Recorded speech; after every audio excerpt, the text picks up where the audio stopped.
Oh my God, I thought my divorce was never going to end. But in reality, it was pretty quick. It was less than a year and a half. I know some people that have gone years and years and years before their divorce was finalized. But there are two things that kept me going: perseverance and resilience.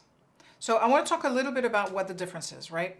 So perseverance, if you think about the salmon, they're going upstream because they are driven to get to that end spot where literally the survival of the species is depending on them getting to that end spot. So they persevere, they navigate around obstacles, they go upstream in a journey that is extremely difficult.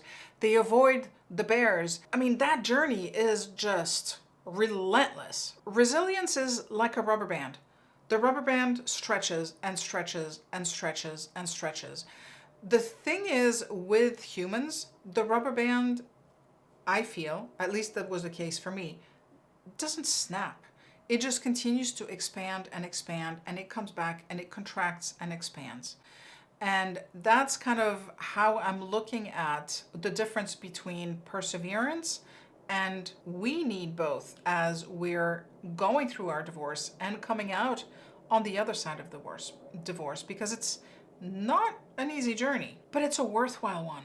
Because do you know what the number one thing is that most people regret at the end of their lives? Not living the life that they wanted to live, but instead living the lives of the expectations of others that others had placed on them. And there's so much pressure for us to do that, right? How many times have you heard marriage is for life, divorce is failure, you stay together because of the kids, we don't divorce in this family, and like divorce is traumatic for kids.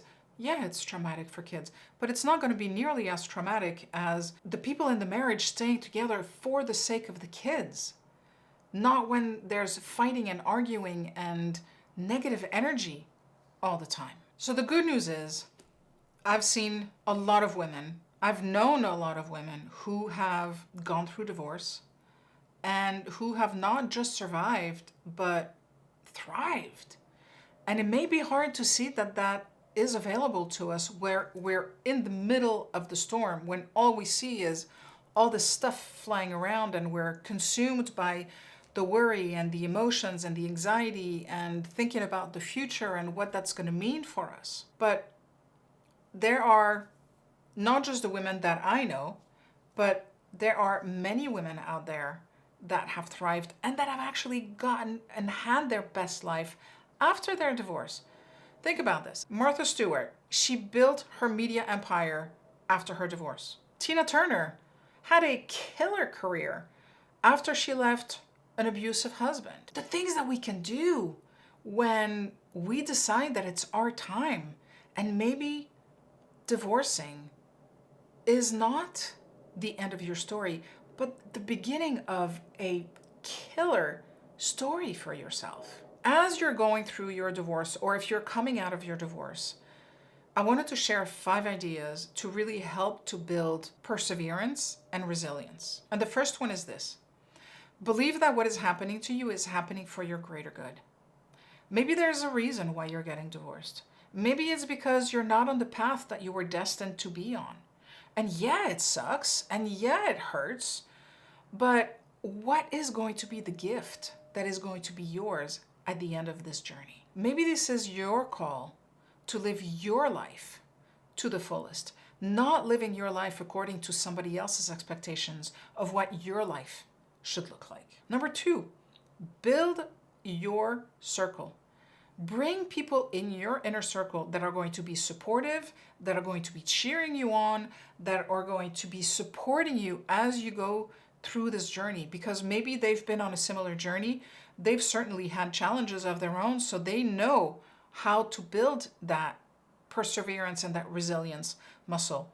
So make sure they're in your corner and that they support you. Become more mentally and emotionally savvy. We have so many tools at our disposal. You can journal, you can meditate, you can go to boxing class, you can eat right, you can exercise. There are so many options for us to become emotionally more fit and mentally stronger. Maybe a boxing class is what you need right now to release the emotion so that you don't let the emotion control how you think and how you see things. For me, it was crying it out. I cried it out and cried it out and cried it out. But I needed that to let go so that I could make decisions from a place of calm and peace and certainty versus a place of, oh my God, I can't believe I'm going through this. It's a very different type of energy. Number 4, remember to be kind to yourself. As high achieving women, as high performing women, as women who are mothers and sisters, we can be pretty darn hard on ourselves. We're really good at beating ourselves up. It doesn't work. It's not going to make us any better. How about you try something else? And the last one is to become flexible and adaptable, because things are going to be super fluid, and something that works one day may not work another, and nothing ever remains the same.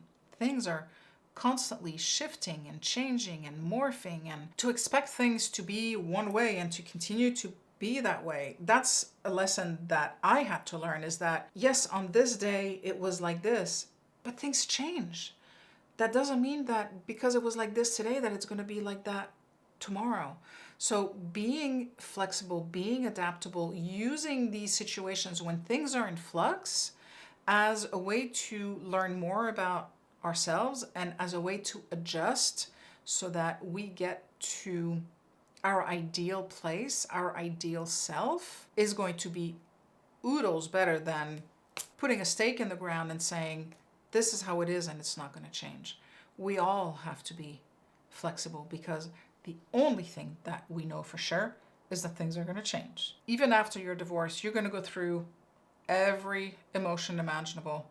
I did. There were days I was ecstatic and there were days I was sobbing in my pillow. So I'm going to invite you to be your own hero, Superwoman, Wonder Woman.